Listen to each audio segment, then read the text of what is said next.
Dead line 31. ప్రతి ఒక్కరూ gas connection తప్పనిసరైపోయింది. కేంద్ర రాష్ట్ర ప్రభుత్వాలు కూడా పేదలకు సబ్సిడీలపై గ్యాస్ కనెక్షన్లు ఇస్తున్నాయి. అంతేకాక గ్యాస్ సిలిండర్ల కొనుగోలుపై కూడా సబ్సిడీని అందిస్తున్నాయి.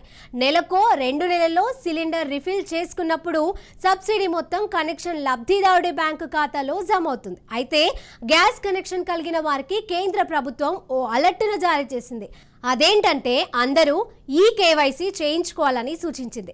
గ్యాస్ సబ్సిడీ పొందాలంటే దీనిని తప్పనిసరిగా చేసింది.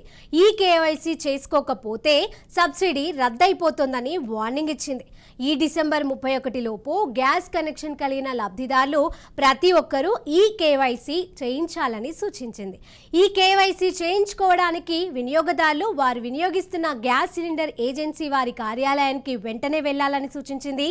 అలా కాని పక్షంలో వినియోగదారులకు లభించే సబ్సిడీ రియంబర్స్మెంట్ పూర్తిగా నిలిచిపోతుందని ప్రకటించింది. గ్యాస్ ఏజెన్సీ కార్యాలయంలో ఉదయం 10 నుంచి సాయంత్రం 5 గంటల వరకు ఎప్పుడైనా వెళ్లి ఈ కేవైసీ పూర్తి చేయవచ్చు. నవంబర్ 25 నుంచి ప్రభుత్వ సూచనల మేరకు ఈ కార్యక్రమం ప్రారంభమైంది. ఈ ప్రక్రియ అంతా కూడా డిసెంబర్ 31 వరకు పూర్తి చేసుకోవాలి.